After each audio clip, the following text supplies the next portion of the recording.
We are now going to go reconvene into open session, and the time is 7:04 p.m. And tonight we are duly honored by having students from Parkway Elementary School here to lead us in our pledges. And so we are going to let them come up at this time, and I'm going to let them introduce themselves tonight. So you all come on up.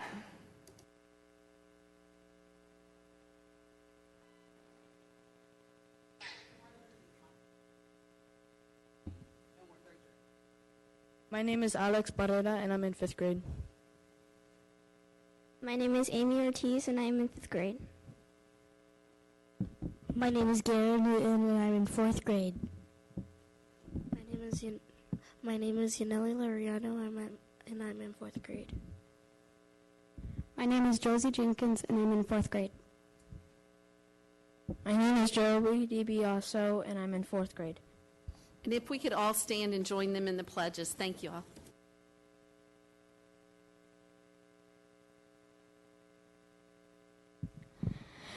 I pledge allegiance to the flag of the United States of America and to the republic for which it stands, one nation, under God, indivisible, with liberty and justice for all. Honor the Texas flag.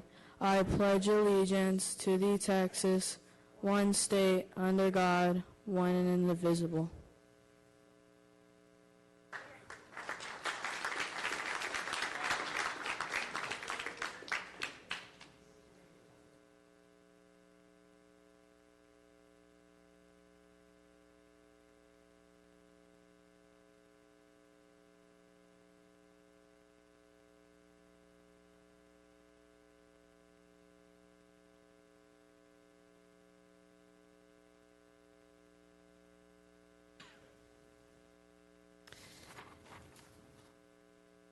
Great job, students, and thank you for coming this evening. Welcome to all. Meetings of the board are open to the public but are not meetings of the public. The Lewisville ISD Board of Trustees meets monthly to receive reports from staff and take action on recommendations from the superintendent. The board receives the agenda and all supporting documentation 10 days in advance of these regular meetings, which allows us to ask and receive answers to many of our questions. In addition, the board also meets in regularly scheduled workshops and work sessions where staff discussions and presentations are given for many of the agenda items. This protocol means lengthy discussion or a litany of questions on every agenda item often is not necessary, and as a board, we should have appropriate knowledge and preparation for responses regarding the content of our meeting tonight. At this time, I'd like to consider action on items discussed in closed session. Would someone like to make a motion? I move that all personnel recommendations be approved as presented by administration. Do I have a second? Ms. Cox? All in favor? Raise your hand, please. Aye. 5-0. That passes. We will also consider items 2 and 3 later in the meeting. Chief Communications Officer Amanda Brim will now share with us this month's recognitions and student spotlights.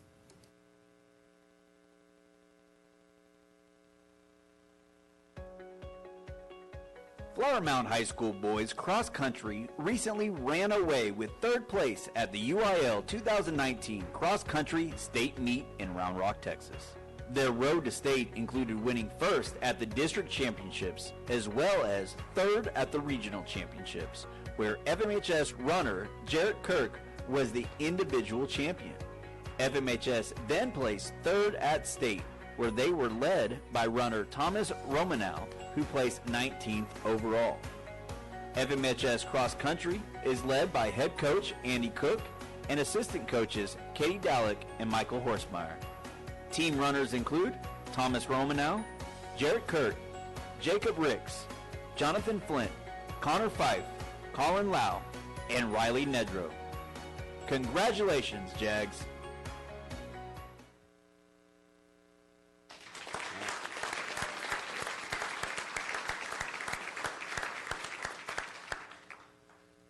Good evening. I'm Manager Cook. This is my 13th year at Farmount High School, and I want to introduce our cross-country team from my left to right, we have junior Jacob Ricks, senior Jonathan Flint, freshman Riley Nedrow, senior Tommy Romano, senior Jarrett Kirk, senior Connor Fife, and senior Colin Lau.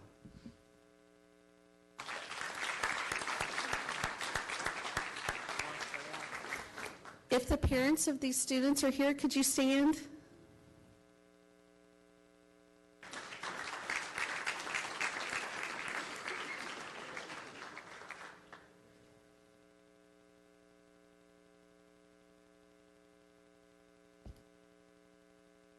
Mr. Brown, do you want to come up? Get in the picture. Come on. Just a second.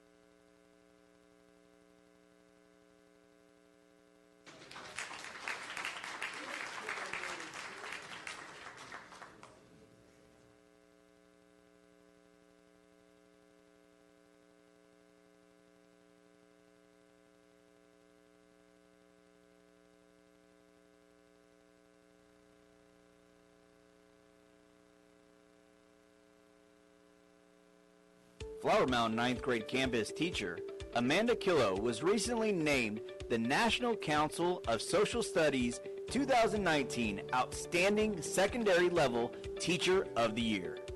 As an award winner, Killo will receive $2,500, a complimentary one-year NCSS membership, and the opportunity to present her work at the NCSS Annual Conference. Killo has a passion for teaching and getting kids interested in learning about places around the world. One of the biggest projects she helps facilitate is a world tour, which is a learning experience for students to visit with people from other countries across all 7 continents in 24 hours. Ms. Killo was formally recognized at the NCSS Annual Conference Award Dinner held in Austin at the end of November. Congratulations, Ms. Killo. We appreciate the work you do to ensure our students remain engaged and learn beyond the classroom walls.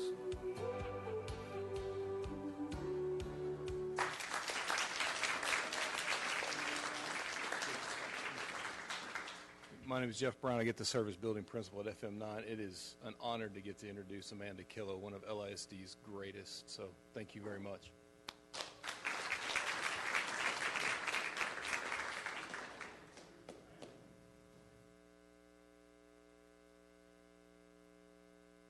My family is here.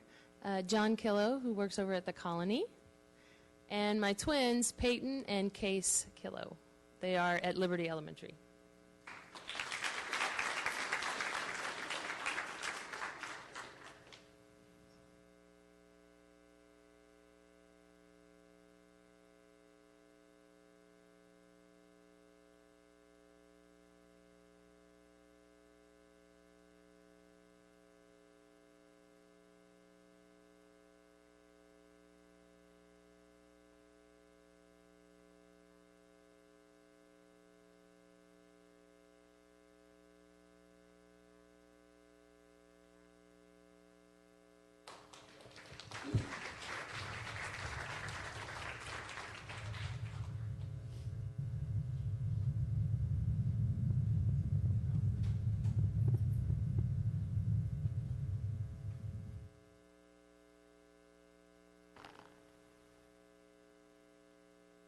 Persons desiring to address the Board of Trustees must fill out a speaker's card.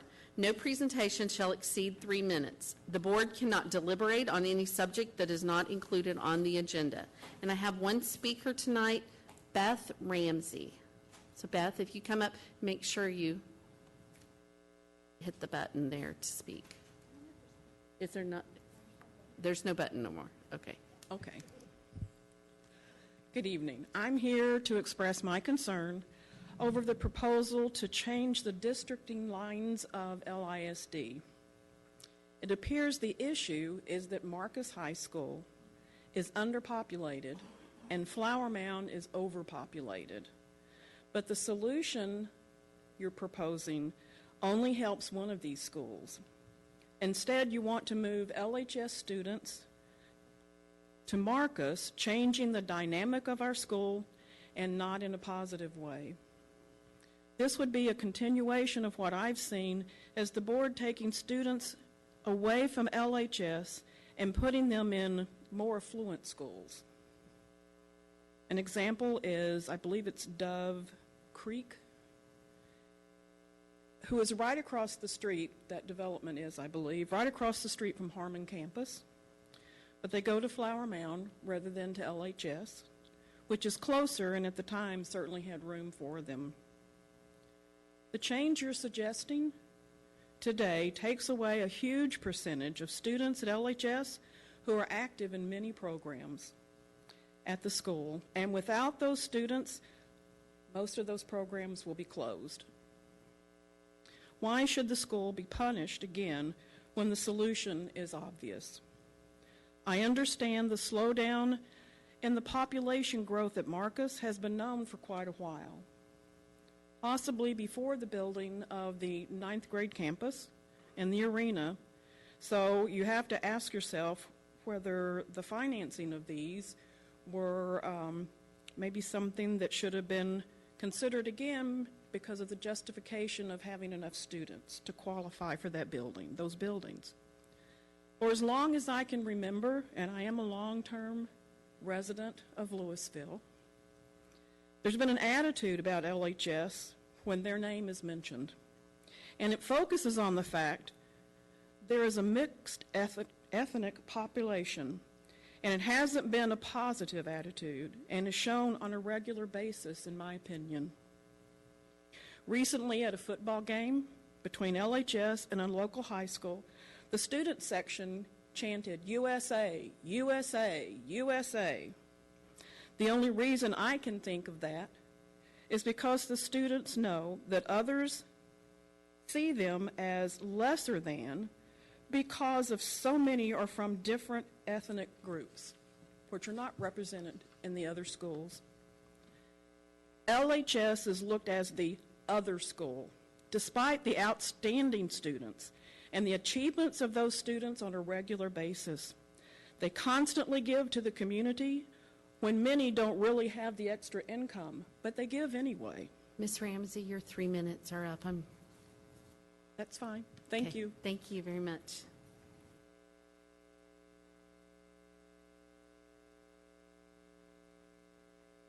Moving on to our consent items. Consent agenda item H2C, consider approval of resolution and interlocal agreement for an access easement with the town of Flower Mound for a warning siren system on a Lewisville ISD property is being pulled from consideration this evening by administration. It will be brought back at the January board meeting. Would someone like to make a motion, or are there agenda items to be pulled for separate consideration? I'll make a motion. Ms. Lasan, would you make the motion? I move the board approve the remaining consent agenda items as presented by administration. Do I have a second? Ms. Hassett will second. All in favor, please say aye. Aye. Motion passes 5-0.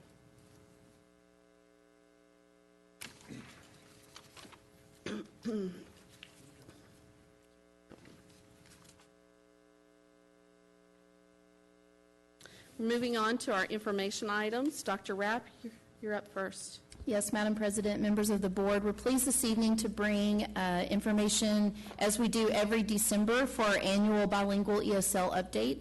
Ms. Gall is going to get us started, and as she gets ready with the PowerPoint, I just want to note, I know tonight, and as in many years, there are several dual language campus principals in the audience, and we appreciate all the work they do. And then, of course, all of our principals are in charge of overseeing ESL services at their school, and we appreciate all that they do to make possible what you're about to hear this evening. Okay, good evening, board members. Thank you for allowing us the opportunity to share an update with you on the bilingual and ESL programs here in LISD. Of course, we serve those kiddos pre-K through 12, so we're represented tonight by members of secondary including Karen Seeley, and we also have Danielle Emery and Sarah Guidry. Representing the elementary team, we have Esther Montanez, Cheryl Holly Barron, and then those that also serve us pre-K-12, we have Jorge Castillo, who's overseeing the compliance side of things, and Dr. Sarah Fitzhugh, who helps us in the assessment department. So we're happy to give you an update tonight and share with you an overview and the progress that we make when we're serving our language learners in LISD. We are a large language learner population, and we are very, very grateful for the support that you provide to help us to serve these students across the district. Looking at our numbers, we dated back to just before 2006, where we had 3,500 students identified as language learners. Currently, we serve 9,377. So as you can see, we've grown quite a bit. What's dropped, however, in a good way, are our parent refusals. We have such a robust program and offerings in our district that we have very few families who don't want to take advantage of our services, and that is a very positive thing that we are able to offer so many different offerings to support the language learners. We wanted you to be able to take a look, as usual, at the numbers we serve by grade level, noticing a decrease as we get through the high school years, and that, of course, is due to the language acquisition and being able to exit. Of course, once they do qualify to begin the exiting process, they are monitored as first-year monitors, and that does continue to decrease as well. You'll see a little jump there, and that's simply because with TELPOS being the evaluation method, the state took over in doing all of those evaluations versus it being in-house by the teachers, and so the criteria became a little bit more difficult, so you see us jump up a little bit there, but still decrease throughout time. So that shows you that we're monitoring first years. In 2019, we've got 289 kiddos who are on first-year monitor status, and that allows them to begin the exit process. The TAPER report shows that we continue to grow in the STAR assessments by content area. You'll notice that we have a progress of 2% in mathematics across the district. Reading, we've gone up 4 percentage points. Science is a 4-point jump, increase in social studies, and a great increase in writing for our language learners, which we're very proud of. The work that the liaisons and the lassies are doing within the coaching models at the campuses is really helping to improve the instruction for language learners. And as you know, we track iStation data, and that iStation data is also showing either 6 months growth or on grade level for our students at these averages, and we're very proud of that success rate too. The instruction going on in the classrooms is very representative of the instructional models that are needed for language learners to acquire the English language at a higher rate. I'm going to let Ms. Montanez take over now and talk to you about the languages that are represented in the district. We have 85 languages represented in the district, and out of those 85 languages, 67 of them are represented by our ELLs in our ELL classrooms. Also, because we have so many languages this year, the state under Chapter 89 requires us to file an exception for those languages in which we have 22 students across the district in one grade level that we do not have a bilingual program for. This year, we filled out the exception for Korean, Vietnamese, Burmese, Malayalam, and Telugu. Also, we filed a waiver for ESL teachers because we like high qualified teachers providing the service for our ESL students. So we filed waivers for 188. I have to say, out of the waivers we filed last year, 100% of our teachers attained their ESL certification, and these teachers are working toward the ESL certification, and in a little while we're going to be talking about the professional learning we're providing to encourage them to have that certification done before the year's over. Also, I want to talk to you about the programs that we're providing in dual language and in LISD for our language learners. We have the ESL program, and in our grades from K to 12, we have 62% of our EL population there. 38%, on the other hand, is provided in the dual language setting. The dual language setting is the same as what the state used to call in the good old times bilingual services, but this, now with the new models that the state has, two of their models are the dual language immersion one way and the dual language immersion two ways, which by research has been proven to be the best systems for language learners. So in the dual language one way, we have 2,092 students being represented there, and in the dual language two way, we have 1,685 students being served. In our two way, we have English language learners as well as Spanish language learners, while in our one way, we only have English language learners in the classroom. Now I will let Cheryl Hollybaron to help us with the professional learning. Our bilingual and ESL programs support the four cornerstones through a variety of culturally relevant experiences: modeling with multicultural literature, coaching through reflection, professional learning opportunities, parent education, and networking.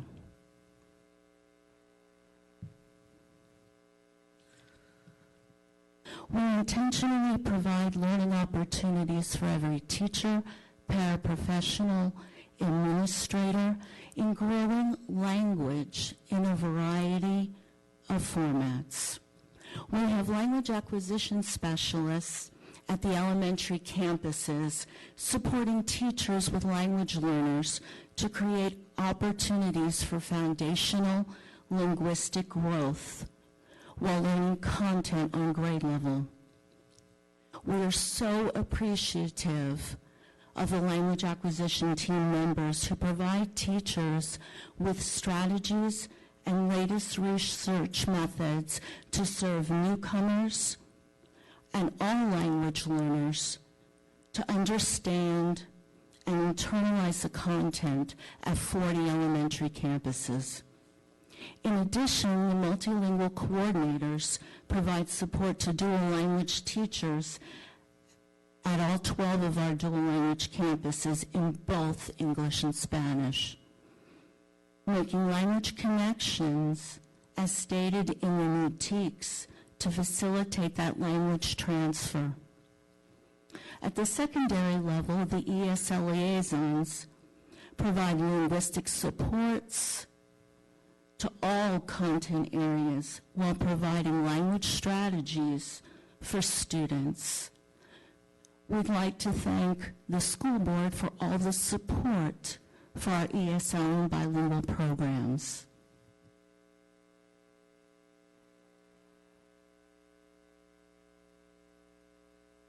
I'm Danielle Emery. I'm secondary ESL coordinator, and one of the professional learning opportunities that I provide to our teachers is around that ESL certification.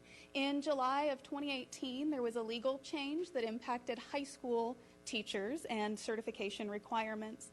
And so since that has happened, the participation in my ESL Foundations course that supports teachers in getting that certification has dramatically increased.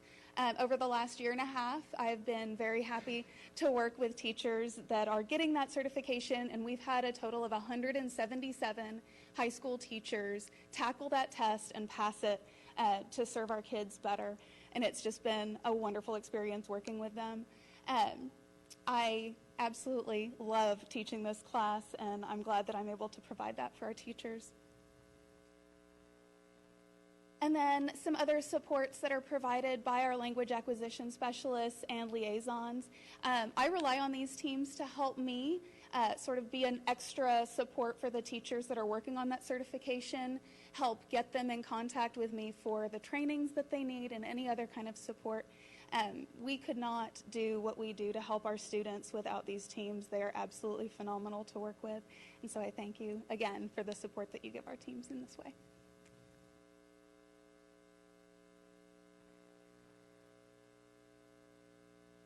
The work of this team really culminates in our graduation rates, which we are very incredibly proud of. If we look at this chart right here, which kind of compares 2012 to 2018, Lewisville, Texas, and then our region. 2012, we were sitting at about 60% graduation rate for our LEP students. 2018, we're proud to report 82.7%. So that really does represent the work of this great team, which we're very proud of. So we are happy to report that LISD is in compliance with the Texas Education and Administrative Code in how we implement our bilingual and ESL programs.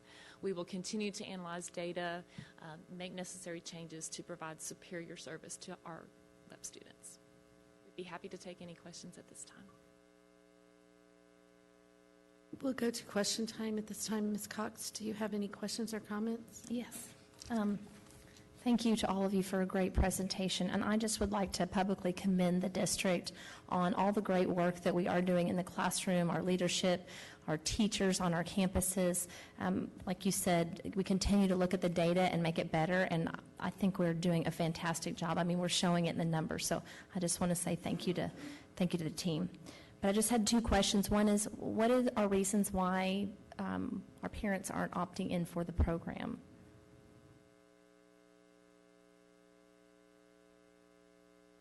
They're pretty minimal now. You saw that 1.3%, but you may still have some families that aren't wanting to go to a bilingual program in particular, or want their students fully immersed in English and do not want the support. So those are the main things that we see on the campuses, but it's so few and far between at this point. We don't really struggle to convince them to take advantage of our opportunities. Okay, yeah, but it looks like you're making great strides. One more question was, do we struggle to find ESL teachers, and is it education, having the extra training and that we're providing it now, does that help, or? Well, through Employee Services posting most of the positions as ESL required or preferred, it's helpful, but there are still candidates who come in and who are not certified but are more than willing to take that certification, and so we provide those opportunities to get it within that first year since we are allowed to have the waiver. If a campus finds somebody that's a great fit and they don't currently have students in their classroom who are in need of ESL services, sometimes they get hired in that way, and then we have a move-in, and then we really need them to push to get the ESL certification. You see those scenarios occasionally, but for the most part, the principals are accustomed to hiring with the ESL certification or with the fact that they will be intending to get it within that first year. And how long does that process take? To get the certification, it's pretty quick. You can take it online and get results pretty quickly, but you do need to do the foundations course for the most part so that you're successful without needing to retest. Okay, thank you. Ms. Lasan? So that graduation rate is really impressive, going from, 57% to almost 80-something%? 60. Okay, that's so impressive just in a few short years. That's amazing. Okay, so I'm hoping that I'm not the only one in this audience that doesn't know the answer to this question, but could you briefly explain the difference between one-way and two-way dual language? I'll let the expert answer for you. But it's a great question because it gets very confusing for some people, especially if they're not immersed in the setting. And so sometimes it's helpful to have a reminder of what the differences are between the two programs. Yes, bless you. Thank you.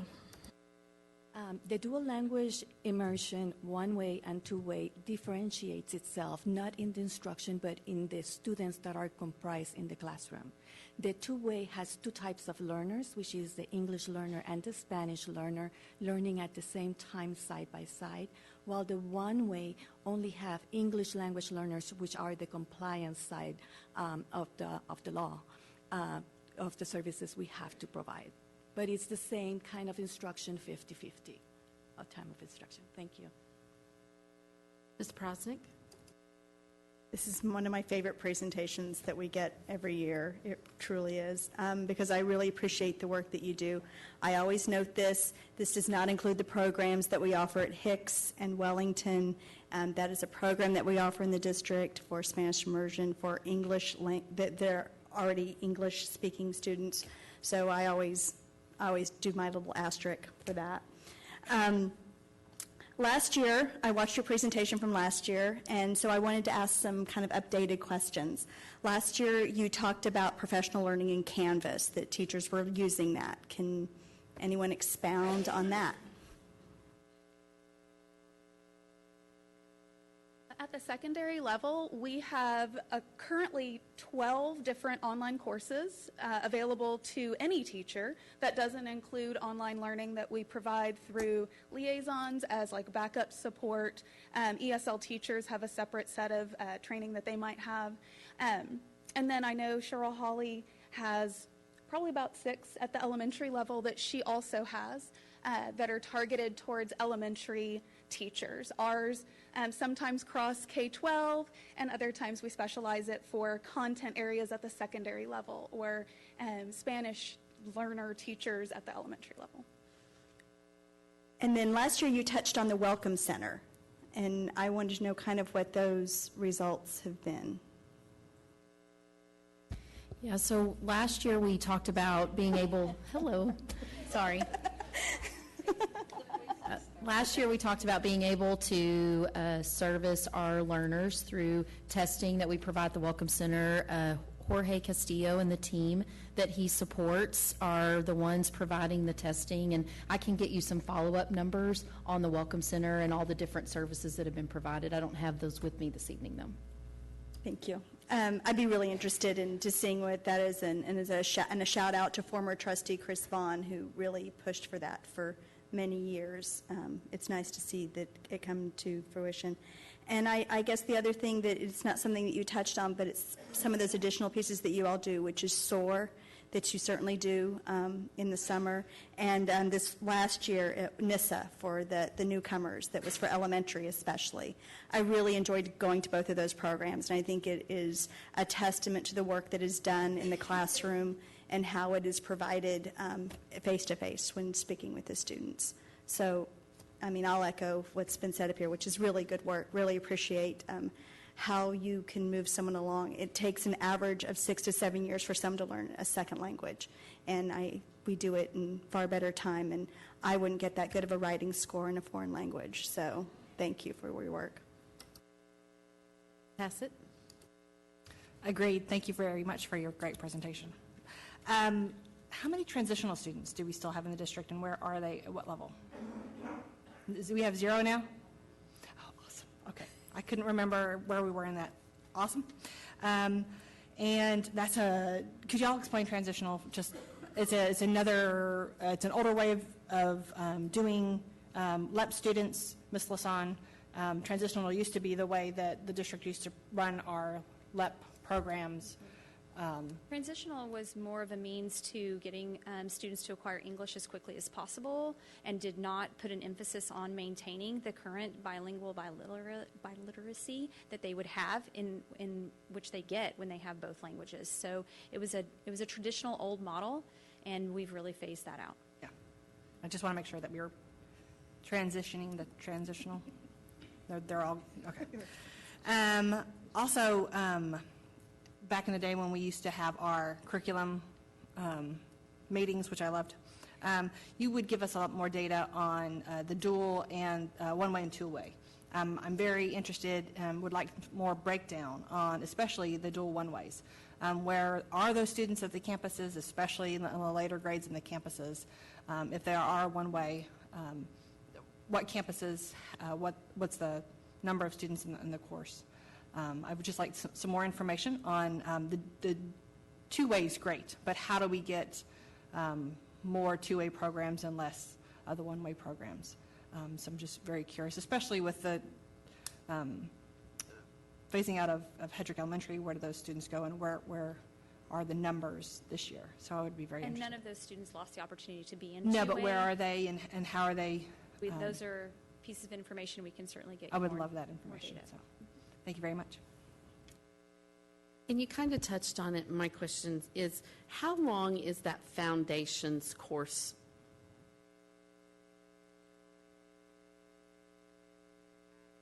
I offer it as a 2-day, 12-hour face-to-face. I also have a 12-hour online course. I have a 4-hour version of that course for teachers who already have the instructional experience. And it's really just a crash course in all those little pieces of information that are on the test that are not part of the day-to-day in being a teacher working with English learners. It's just some of the other pieces that fall into that, what they're supposed to know to pass the test. And just for the edification of the audience, you do not have to speak a second language to be an ESL teacher. Correct. And so anybody, if you have a student or somebody interested in teaching but would have a heart to serve those who do not speak English as their first language, this is very doable and a very great way to serve, just in addition to teaching, and really see great strides and great accomplishments from our students. And Ms. Prosnick said it, echo everything that has been set up here. Thank you for striving to not only meet the goals that we set for you, but also for meeting the goals of the students and for meeting them where they come to us and not accepting that they can't accomplish something greater than what they probably even accept themselves at the time that we get them. So thank you all so much, and great presentation. Thank y'all.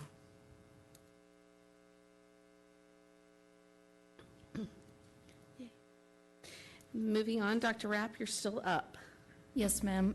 So this item was an information-only item. Just as we promised, we would bring forward for you to be able to review each time we have a progress submission. So you were able to see what we submitted to TEA for Lewisville, Rockbrook, Durham, and Huffines. And I'm happy to take any questions on that, but really just mainly an information item for you so that you have the submission to review when we send those in.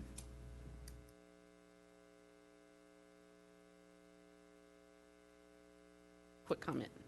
Just real quickly, I just wanted to, I emailed the board about this week, but I had the opportunity to walk through Rockbrook this week, or last week, I should say, and just so impressed with how everything's going out there, and I believe that a lot of great new strides have been made, and there's a lot of neat things going on around students and the staff being appreciated, and so just thanks to all the work that's being done there by our new principals and new APs and Ms. Godby.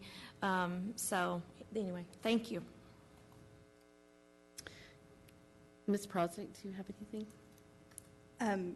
No, I would echo that we have great work going on at all of our schools. I'm appreciative that you were able to see that firsthand at Rockbrook, but I know that they're doing well. My question is more about Region 11 and how we have found them in these submissions. Sure. So the Service Center doesn't tend to play a large role in the information that we provide in the submissions to TEA. We will be expected to get on another phone call with TEA now that we've done this submission. And of course, I know I included for y'all our next submissions due February 28th. The Service Center sometimes is able to get on our phone calls with TEA. I don't believe they were on our last calls. Yeah, they're verifying that for me, shaking their heads. They have more to do with the ESF diagnostics and those processes, and then reporting that information to TEA. Hope that helps. Just know that it's a new process this year and using them instead of a person. Ms. Hassett? Ms. Cox? I just want to make a quick comment too. Yes, I think this is great work, and this is a great data piece, and I love that we're excelling in our goals and meeting requirements, but I just want to make sure that these leadership campuses know whatever they need, that we are here to support them 100%. So, absolutely. And Dr. Rapp, could you tell me, the phone calls with TEA, what do those involve? We've submitted the documentation. Is this just a clarification with them, or are they verifying our information when we, I just can't imagine what those conversations are about.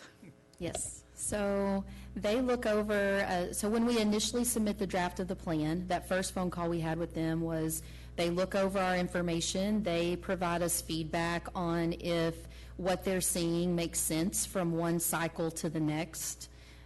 Do they see that what we've written down seems feasible?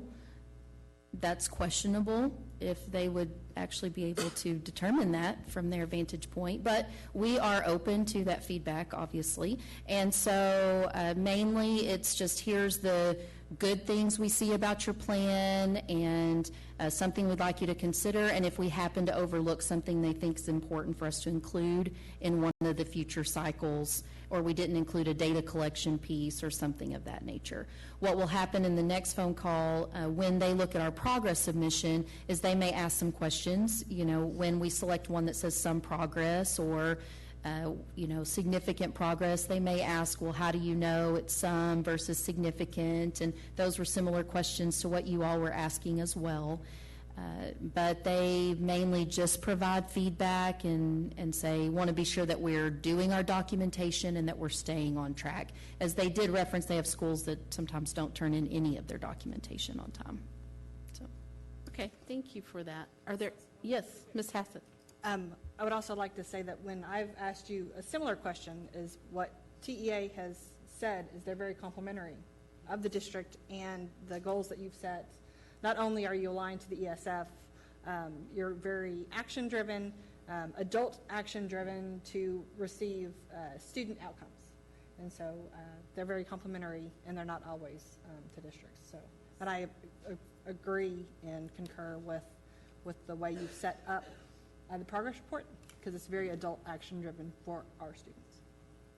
They're very complimentary to us, and I know I shared this last time, but again, just we're extremely complimentary about the connection of the principal supervisor to the work going on the campus, and that's not something they always see evidence of.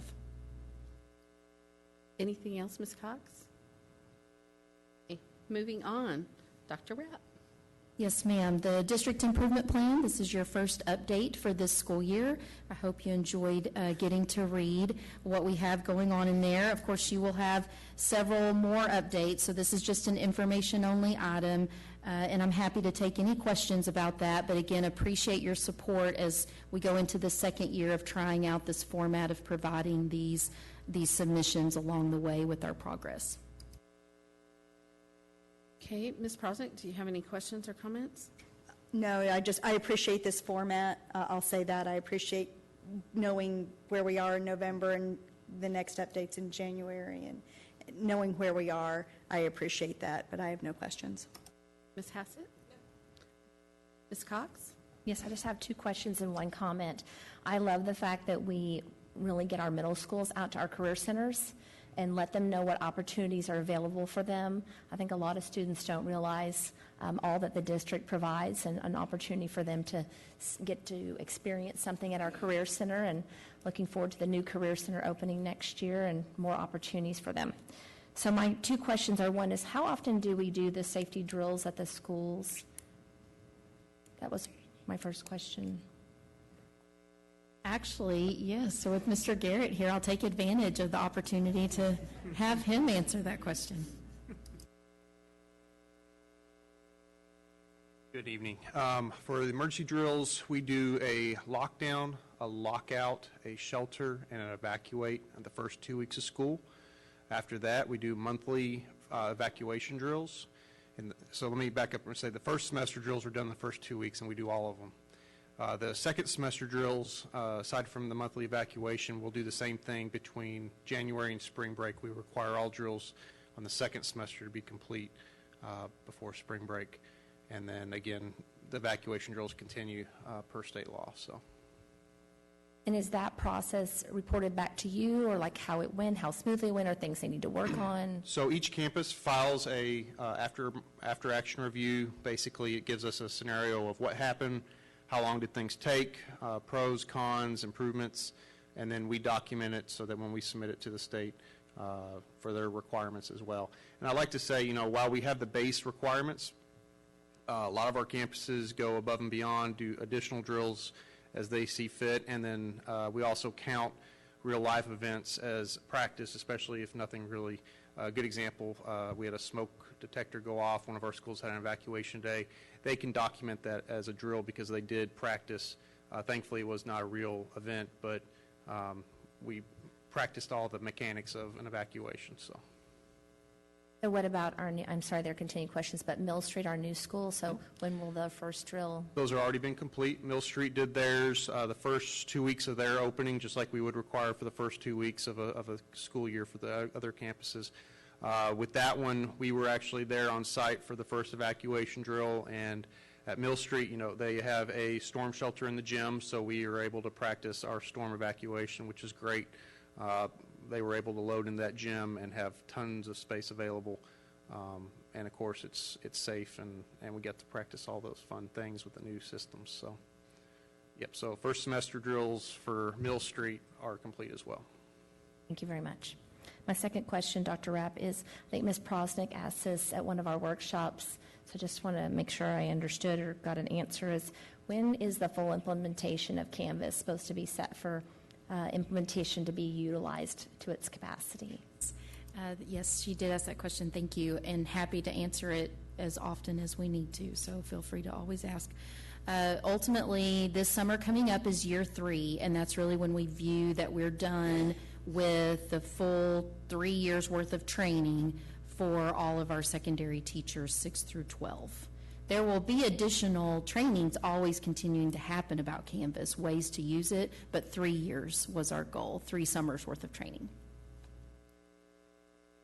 Ms. Lasan? No questions. Okay, and mine were asked, so thank you, Dr. Rapp. On to discussion items. Mr. Ball?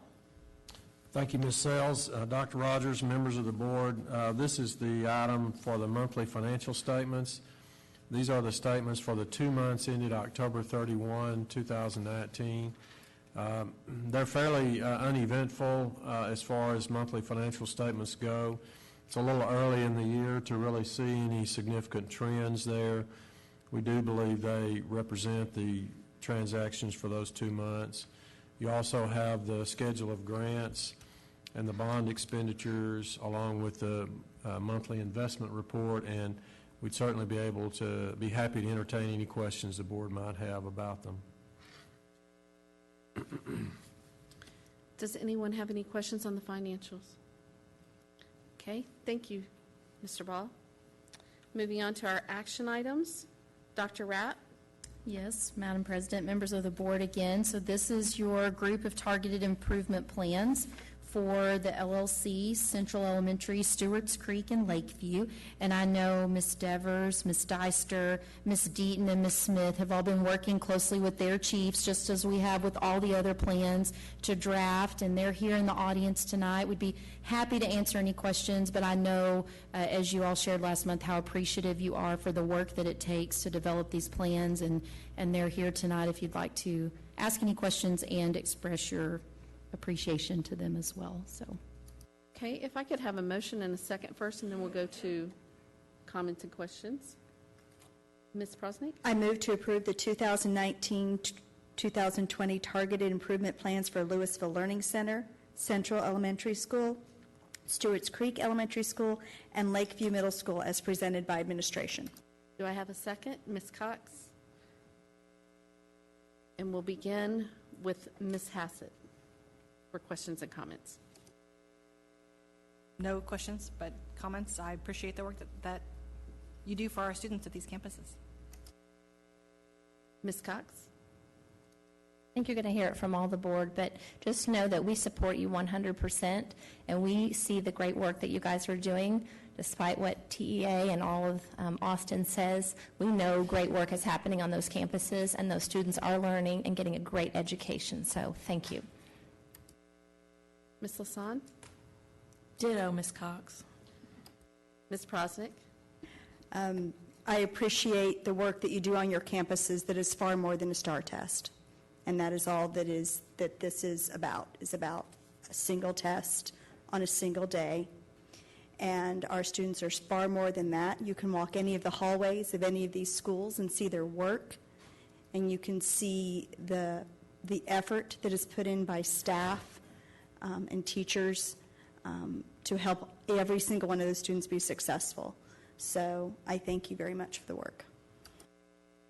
And we sincerely appreciate it. I don't think there's any words we can really say. We've tried to express it, but I think that it's that times 10 in our appreciation for what you do on those campuses. And we sincerely appreciate you taking our students and providing them the best future that they can, and to always strive to make it better. So thank you. So after discussion, all in favor? Aye. Motion carries 5-0. Dr. Bonner, you are up. Yes, ma'am. Ms. Sells, Dr. Rogers, board members, we bring for action this evening the academic calendar proposals for school year 2021.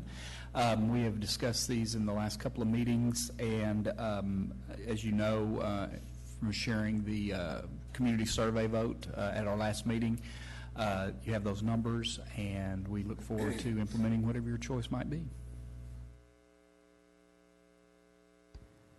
Would someone like to make a motion? Ms. Lasan? I move to approve proposed academic calendar option 2 for school year 2020-2021. Do I have a second? Ms. Hassett? Is there any discussion or any questions? Ms. Cox?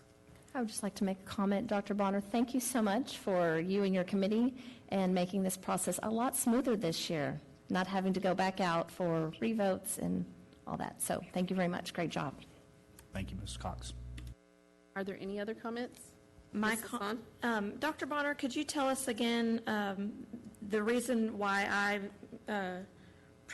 made the motion for calendar option number 2 is that it was the winning option. And what was the number of votes? Yeah, I'd be happy to share those real quickly. Thank you. Option 2 had 4,079 votes. Option 1 had 3,579 votes. And option 3 had 2,860 votes. Is there anything else?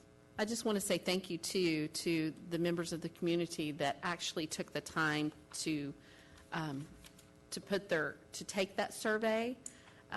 There are times that we put something out like that, and we really would love to see your input and to hear what you have to say.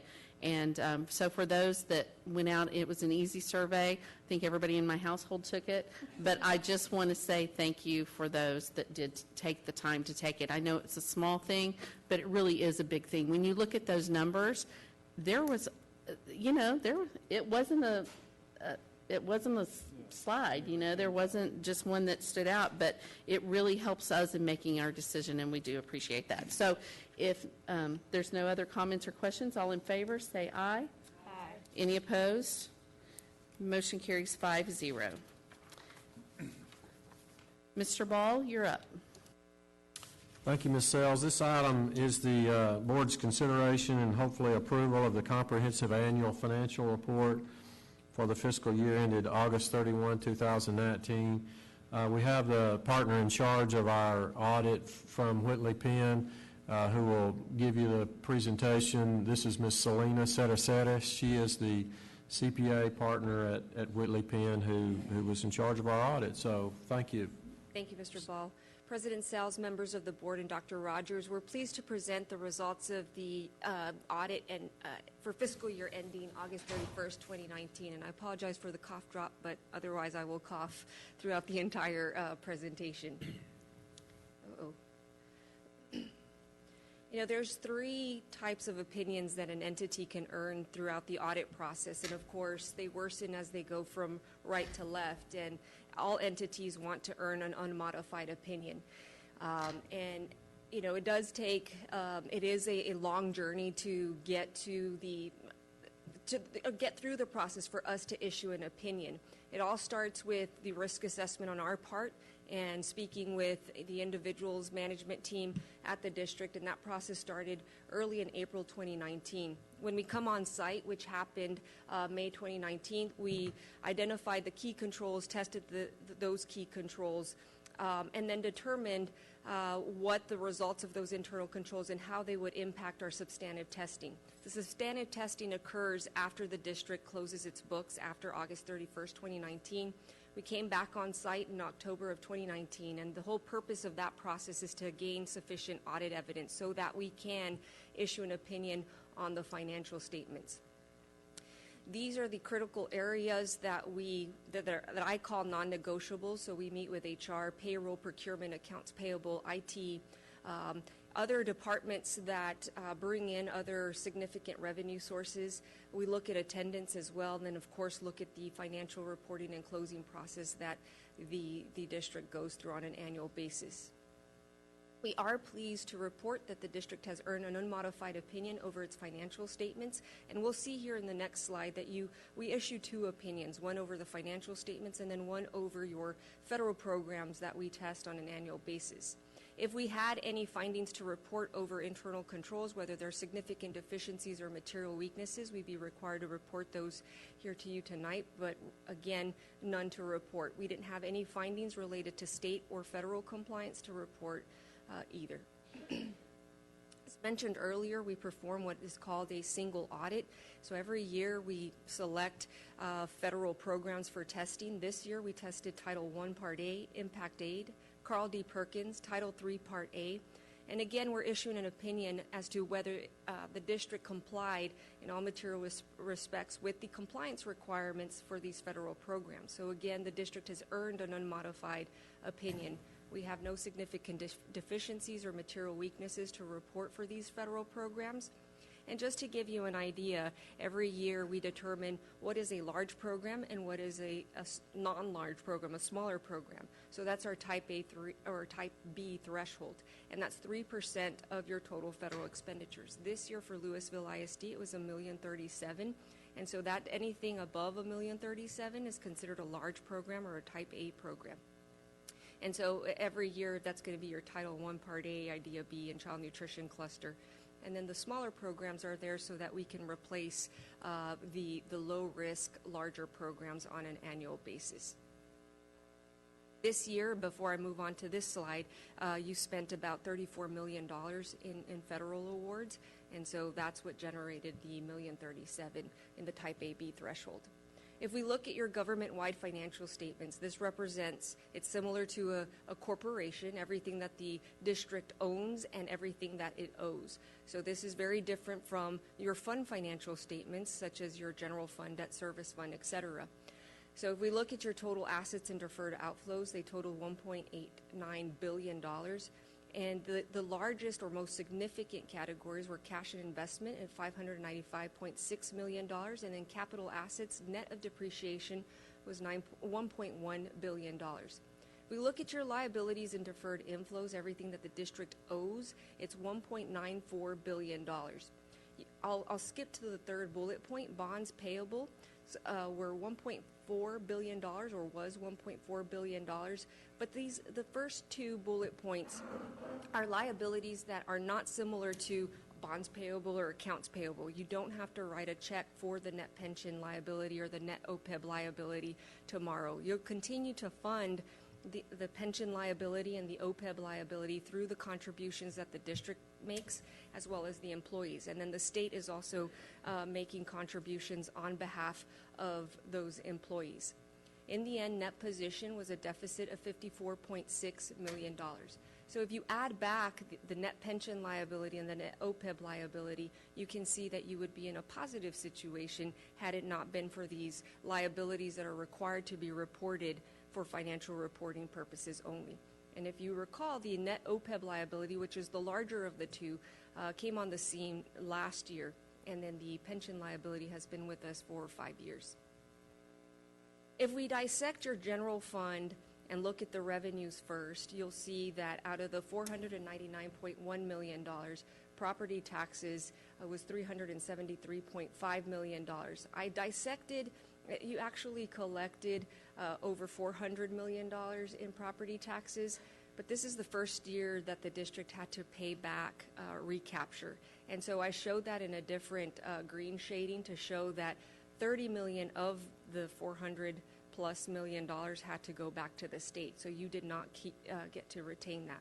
State aid totaled $45.3 million, and I had alluded to earlier that the state is making contributions on behalf of the district, and so that is $22 million, or the TRS on behalf.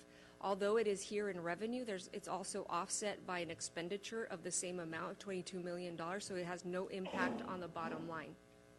Your federal funding totaled $10.5 million. That's primarily made up of your school health and related services, or SHARS, federal funding, as well as some indirect cost. Tuition and fees is your local revenue at 7.1, rent and co-curricular and other revenues were $4 million, and then interest earnings was $6.7 million. So you do see that your revenues did increase from the prior year, which totaled $458.5 million. If we look at your expenditures by functional category, you'll see that the first four pieces of the pie make up the bulk of your expenditures. Instruction and related services at 59%, add another 9% for instructional and school leadership, or $42.2 million, student support services at $27.4 million, and student transportation at $15.1 million. Facilities maintenance and operation is a large piece of the pie. That's $39.7 million, but that includes your utilities as well.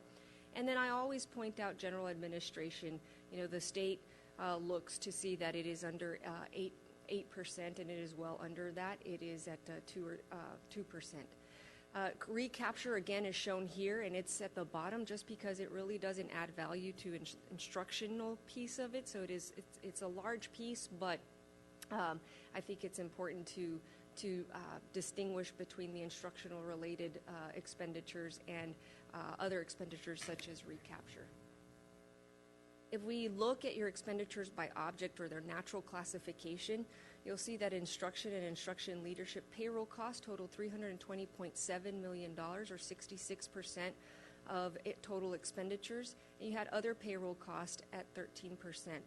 So you have 79% of your expenditures going towards payroll costs. Your utilities were $11.1 million, supplies $11.7, and again, you see that recapture at $30 million.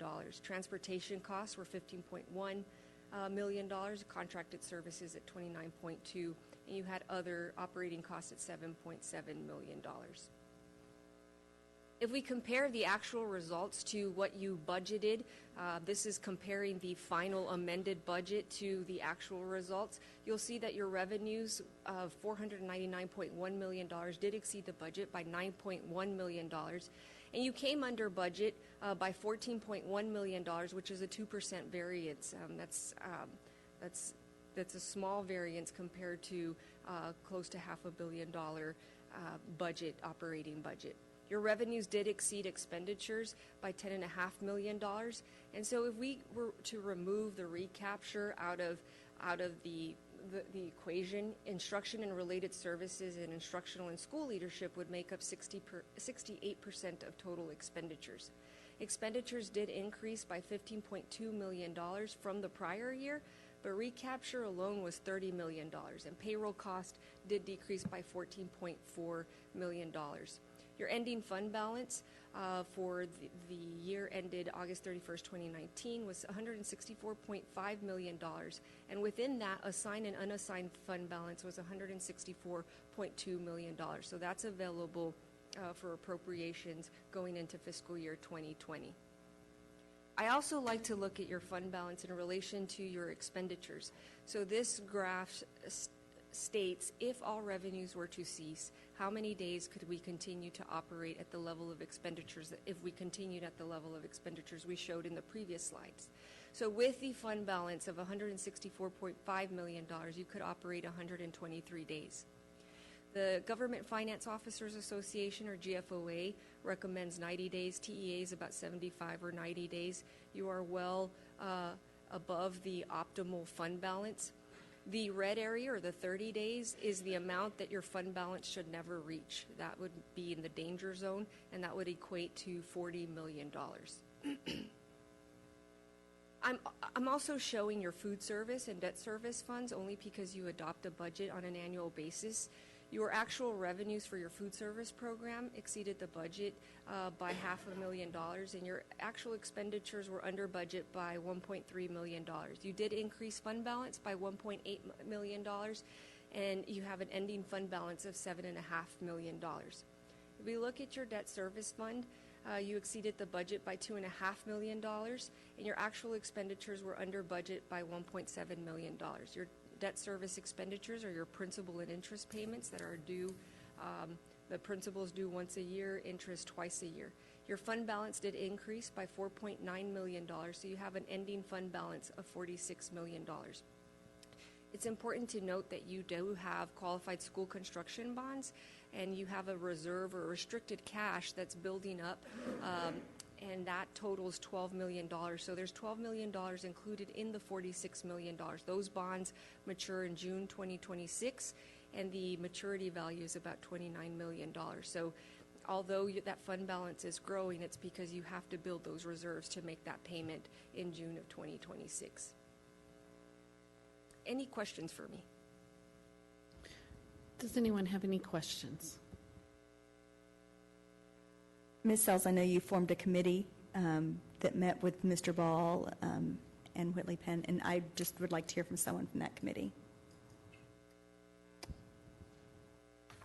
It was Ms. I was Cox. on that committee. Ms. Cox is the only one. Okay. So it was a great process, and I just want to thank you for letting us go on some rabbit trails to ask some questions. But first, I'd like to, Mr. Ball, thank you for your hard work. And if any of your team are here, I'd like them to be recognized, because this is a process that it takes how much time? I mean, a lot of time. And yeah. Rosemary Trevino and Jan Arrington are here from the finance. Please stand up and be recognized. It's amazing work the team has done. So, and just, Mr. Bond, I'd like you to clarify that our bonds are not going to term, that we're actually paying those off early, because it does look like large numbers when you look at the report. We are. We actually retired $5.5 million in principal early this year, and we are making principal payments regularly. So there really are no balloon payments. We're retiring the debt ratably over its life, and the situation Ms. Setter described, it really is, we're making annual payments into that escrow account so that at the final maturity, the money will be there to make those payments. So we are servicing our debt well. We have a great debt portfolio. So, Ms. Prosnick, thank you for letting me clarify that. But to your question, it is a great process, and I can just tell you the district is being good stewards of their money, and I'm very appreciative of the hard work that our team does to put in this. But one of the things that was very interesting to me, and I think I knew the question, but I had them clarify the answer, was on attendance. And it's very frustrating, I think, to have that clarified to me, that basically attendance is taken at a certain time, and if you go to a doctor's appointment or come back, you are not counted present, and we do not get funds for that child for the day. So it was very disturbing for me. I'll just throw in my 2 cents too. Ms. Timish was also there with Ms. Cox and I at that, and we asked questions of you guys for about an hour, and she was very sweet and gracious and answered them all. And so I think the district is in really good shape, and I feel like the three of us are much more educated, and so maybe we can go later on and explain more detail. But yeah, so thank you for your work. Thank you for your team's work, Mr. Ball. That unqualified opinion, I know, is a big deal, especially if you don't get it. So good job, everyone involved. Ms. Hassett? I would like to also congratulate your staff, because you do such a great job, especially given the parameters that you have to do. We want to make sure that you're giving us not quite as conservative of numbers, but you have to do so in order to make sure that we hit our numbers. We can't go over, but the amount of the difference is very small compared to the budget that we do have. And so it's very appreciative that you spend the money wisely, and that we're getting results for our students with the money that we are being provided. And then also, I just want to say that anybody who would like a general recap, this is a very, very good document. It just thoroughly analyzes the district top to bottom, gives background, a lot of background on a lot of very complicated things. So if you want to know a little bit about the district, start with this document. It's a very, very good one. So a little light reading, but I promise it's a really good one. And Mr. Ball, this will be on the website linked as soon as tomorrow? It won't be there tomorrow, because there's a couple of signature pages that have to, the board will have to sign a document tonight. So it may be a couple of days, but I'd say within a week or so, it will certainly be out there. So it is available to anyone who has access Yes. in that mean, and if you do not have access. In the last few years. Right, and the last few years are there, and if you don't have access, we would be more than willing to provide a copy of this document to any of our citizens, correct? Absolutely. Okay, perfect. And I tell you, the work that you all put into this, and then to providing the documentation to receive this CAFR from you all. To me, it's such a short timeline, but I know this is what y'all do, and you've done it so well, and I appreciate the work that everyone puts into this. So thank you all very much. Thank you. And I believe that's it. Okay, yes, and we need to make a motion. So if somebody would like to make that, Ms. Hassett. I move to approve the comprehensive annual financial report for the fiscal year ending August 31st, 2019, as recommended by administration. Second by Ms. Cox. All in favor, say aye. Aye. Motion carries 5-0. Next up, Mr. Ball. Thank you, Ms. Sells. This item is about the purchase of new school buses and other transportation equipment that goes with the school buses, and we've discussed this item in the work session a week ago. In this proposal, we continue to be negotiating. We have the prices set on the buses themselves, but some of the ancillary equipment, such as the GPS, the radios, those kinds of things, the cameras, we continue to negotiate a little bit. So we've elected to provide that data to the board, but to keep it non-public, and we prefer not to mention any of those dollar amounts tonight publicly to preserve our purchasing department's ability to negotiate in those areas. But we are recommending that the board authorize us to make that purchase from Longhorn Bus Sales, and then the SUVs that are part of this request for proposals, we're recommending that those be purchased from Caldwell Country Chevrolet.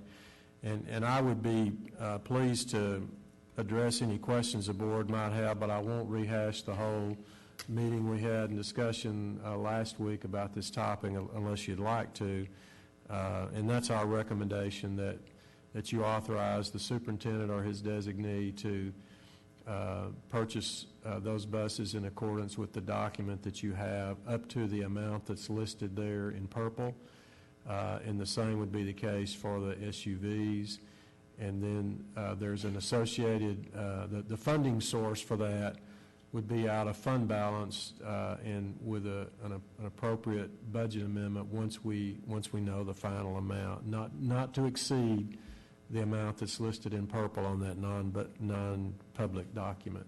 And so be happy to address any questions the board might have on that. So we don't have a presenter at the podium. Could I have a motion first and a second, and then we'll go to discussion and questions? Someone like to make the motion?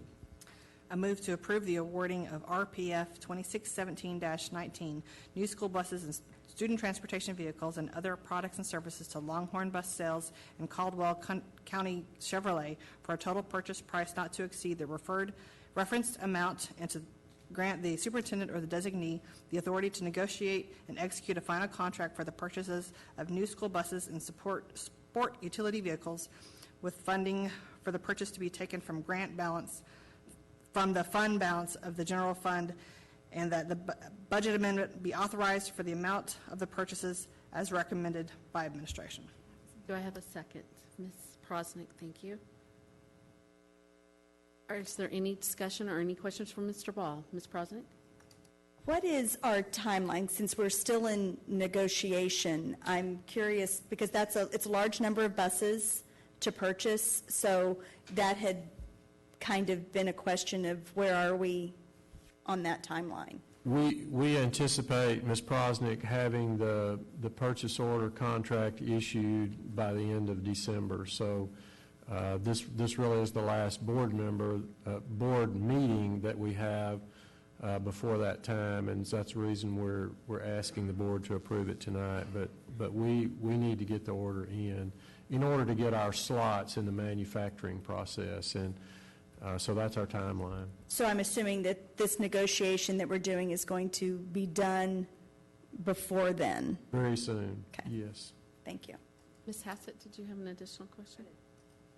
Just question on scoring. So the vendor, Longhorn, you've suggested, met the needs of the services the best, as well as the reputation from other vendors is provided? They did, and we have attached all the items that are all the factors that were considered in that. Again, that's a non-public document as well for the time being, and all of the considerations that came together on that resulted in Longhorn Bus really being the best value for the district. Cox, do you have anything? You have a question. So I see that there's warranties and all that, and it's going to have the GPS and all the requirements on there. So I'm just curious what type of inspection process happens before these buses go off the lot and come to the district, that we make sure it's exactly what we're purchasing. As they come in, we will have our people, as well as the new bus contractors people, inspecting those buses. To get them inspected legally to be roadworthy in Texas, they do have to have an inspection sticker. And then we'll also get them registered. That will be quite a process to register and inspect 285 buses, but we believe we'll be up to the task and have a good process in place at that time. Are there any additional questions or comments? We'll vote on the motion then. All in favor, say aye. Aye. Any opposed? Motion carries 5-0.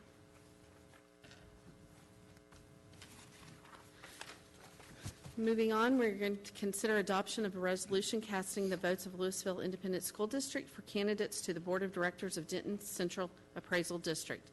I'm going to ask Ms. Lasan to make that motion. I move that we, the LISD Board of Trustees, cast our 1,328 votes for the Denton Central Appraisal District candidates in this manner. Roy Atwood, 550 votes. David Terry, 300 votes. Tom Washington, 328 votes. Brian Webb, 150 votes. David Johnson, 100 votes, for a total vote cast of 1,328 votes.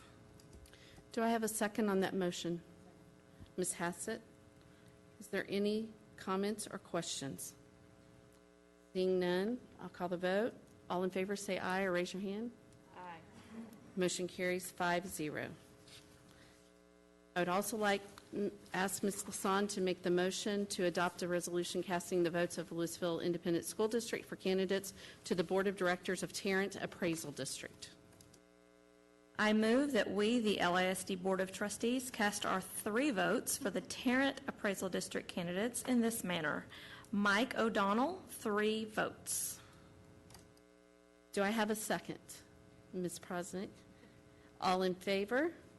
Or are there any comments or questions? Do you want to make one? Go ahead. Okay, all in favor? 5. And the motion carries 5-0. We would like to now move on to consider whether good cause existed for an employee to abandon her employment contract. Would someone like to make the motion? Ms. Prosnick? I move that the board find that good cause did not exist under Texas Education Code, Section 21.210C, for Lyndia Thomas to abandon her Chapter 21 term contract with the district. I further move to authorize the superintendent to take all actions required to submit a written complaint to the Texas Education Agency regarding this abandonment of contract. Do I have a second on that? Second. Ms. Lasan? Is there any questions or comments? Seeing none, all in favor say aye. Aye.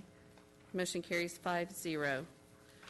Consider and take possible action regarding the mid-contract termination of James Moore. Would someone like to make a motion? Ms. Cox? I move that the board terminate the term contract of James Moore for good cause and direct the superintendent to deliver the appropriate notice of his termination to the employee in accordance with the legal requirements. Can I have a second? Ms. Hassett? Are there any questions or comments? Seeing none, all in favor, say aye. Aye. Motion carries 5-0. The next item on the agenda is to consider a student discipline appeal and a student transfer appeal. If at any time the board is to hear a matter involving a student, the matter must be heard in closed session pursuant to Texas Government Code, Section 551.0821. We will therefore move into closed session at this time to hear the Level 3 student appeals. The time is now 8:24 p.m.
We are back on the record in open session, having returned from closed session. The time is now 10:12 p.m. Does any board member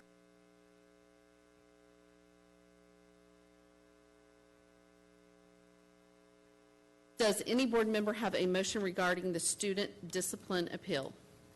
Madam President, I have a motion. Ms. Cox? I move to uphold the Level 2 decision of the administration for the Level 3 student discipline appeal hearing, and I further move that the board direct administration to review this incident for any potential appropriate action. Do I have a second? Ms. Prosnick? All in favor, say aye. Aye. Motion carries 5-0. Does any board member have a motion regarding the student transfer appeal? I do. Ms. Hassett? I move to uphold the Level 2 decision from the administration for the Level 3 student transfer appeal hearing, and I direct Superintendent Dr. Rogers to provide resources to the student. Do I have a second? Ms. Prosnick? All in favor, say aye. Aye. Motion carries 5-0. Let me turn the page. If there is no further business, this meeting is adjourned, and the time is now 10:14 p.m.